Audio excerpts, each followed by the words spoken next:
we once again would like to thank you for giving us this opportunity to present our case. Thank you, sir.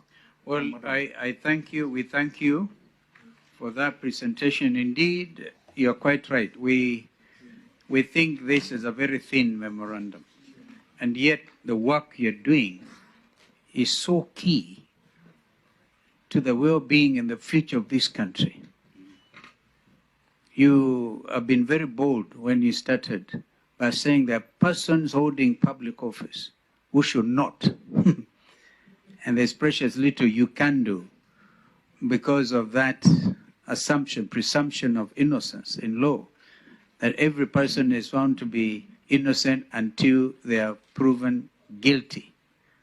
Had we, as a country, achieved clarity on that issue, we'll be very far away. My first question is, your own officers, you seem to be very clear on what the governors have been able to do or not been able to do, because they are not accounting officers, and therefore get away, get other people to be sacrificial lambs.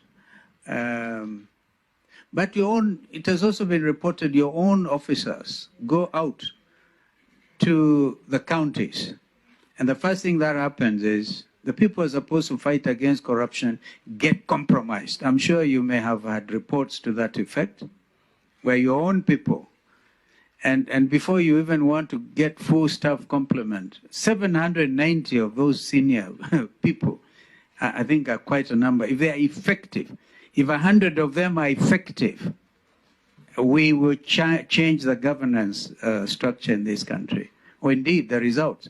When they say corruption fights back, and all of that. So where you make recommendations, Natali, that certain regulations need to be done, Commission recommends this and the other, I think you do need to give us specific proposals on which aspects. For example, the Election Campaign Financing Act, unless you have stolen in this country, you have no hope of winning an election.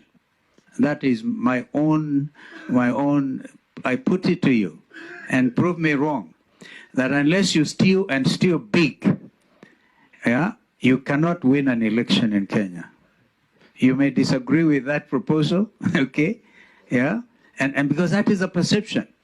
And again, you talked about the last regime, even the current regime, where we are told that you are used as a weapon. You weaponize EACC. Are you therefore independent? I want to get that from you, because I'll give you a classic example. A senior member of Azimio Coalition is called and sent out there. We get Mother Karua, who was a deputy running, who was a running mate to Raila Odinga, comes in. She's senior counsel. She's not even allowed entry to Integrity House. And by the way, Integrity House, I'm sure you know, but Natali has his own history, okay, which is really founded on deep corruption. I would have expected they were moved out of Integrity House and look for another building. Look at the history of that building.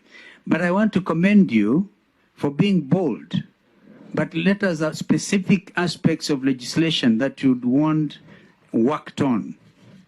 And then, if you can be independent, this country will make progress. And that's why, and I saw Bishop Oginda there as your chair, sometimes I pity him,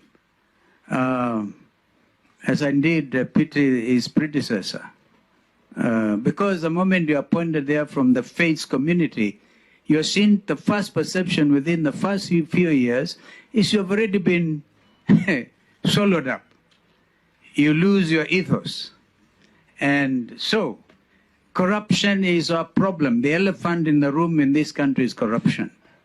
And if we have men and women committed to do something about it, we'll make progress. But we thank you for honoring us by coming to present, but you allow my other colleagues to put one or two issues before you. Mine will be two questions. I'm persuaded that there is a measure of independence in the EACC when DCI was evidently weaponized against our coalition that time.